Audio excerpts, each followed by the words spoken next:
Even when they make bonehead decisions, even when they make mistakes, I'm like praying for everybody to do right. But Ja Morant consistently, habitually, chronically makes knucklehead decisions. He always getting on lives and like, yo, what's up, yo? Got the blinky.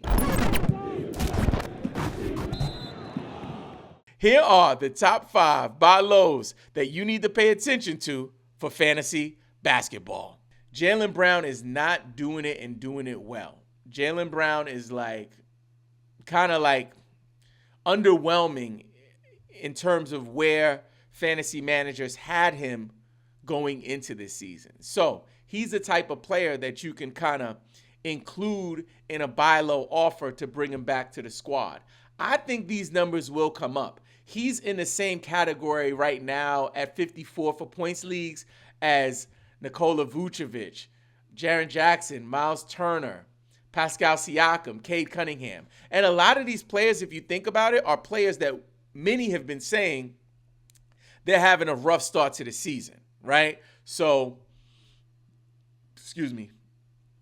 Pascal Siakam, for example, people had him way higher than 52. Jaren Jackson Jr., he's at 56. So like those players, I think Jaylen Brown can have a bounce back. The next player we want to take a look at for buy lows is Ja Morant. So Ja Morant is not on that rankings list yet because he hasn't made his season debut. But he's going to be making that debut pretty soon. So this is like probably week 7 might be your last buy low opportunity for Ja Morant. When he comes out of the gate, I don't think they're going to have a minutes restriction on him. He's like been in the gym waiting for this, right? He's not coming off of an injury. He's coming off of a suspension, right? And he makes bonehead decisions, right? I got nothing but love for all NBA players. I want them to win, right? Even when they make bonehead decisions, even when they make mistakes, I'm like praying for everybody to do right. But Ja Morant consistently, habitually, chronically makes knucklehead decisions. He always getting on lives and like, yo, what's up, yo? Got the blinky. Like, come on, my guy. We can't do that anymore. So please, like, if you know Ja Morant, tell him that the fantasy basketball community loves him and we want to see him win. But something got to change. Something has got to change. So if you can get a buy low on Ja Morant, this might be your last opportunity to do so. Another player that we're looking at for the buy low that is coming off of an injury is Anthony Simons. He's going to be back any day now. And Anthony Simons is ranked, he only played a couple of games, one game, right? So he's got a ranking. I wouldn't give that any kind of like merit. He only played one game and he hit 18 points. So Anthony Simons, he is one of the centerpieces of the Portland Trailblazers' future, right? Him and Scoot Henderson, that's going to be a huge part of everything that they build for the future. That's their backcourt of the future. So if you could buy low on him now, this could be a great opportunity for you to just kind of, see if you can get in early on someone that could like jump up into the top 30. You know what I'm saying? If he really has a good season. Next up, another buy low that we want to take a look at is somebody who's way down here at 107 on hashtag basketball. That is Keegan Murray. Keegan Murray is averaging 12.9 points per game, 6.1 rebounds, 1.9 assists. Listen, it's not pretty. It's not pretty at all, right? So he's somebody that, although we were really high on him, especially with his ability to hit three-pointers, you know what I'm saying? Like, people were really high on him, especially for category leagues, right?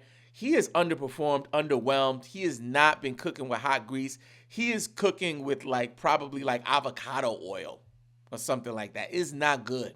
It's not bacon grease. We're looking for players who are cooking with hot bacon grease. Your man is out here cooking with foie gras minerals and stuff. Like, it is no good. So it could be a buy low opportunity. Will he turn it around? I'm not sure. Is he better than, 107? I think so. I think he's a top 100 player. He just hasn't been performing like that in points leagues. So that's something we got to take a look at. The next player that you should buy low on is Walker Kessler. Like, that I was high on Walker Kessler.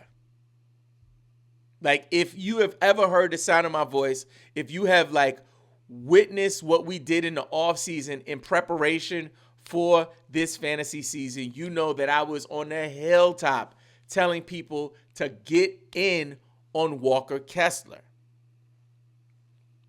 I missed on that one. And I raised my hand and I say that. I was right on KD, though. It's give and take, right? I was off on Kessler. But don't look now. But Kessler, in category leagues, this is also hashtag basketball. In category leagues, he is at, but here for Walker Kessler, he's at 97, y'all. Don't look now, but he is in the top 100. Now, is it as high as I had him? No, I'm not there. And will he make it there? Honestly, I don't think so. But he was on a waiver wire a little while ago, and people scrambled to get him. I think he's going to get up at least top 80, maybe top 70, maybe, if he can, like, get it together. Let's look at his stats. So, Walker Kessler, 9.2 points per game, 7.9 rebounds. Look at the blocks, though.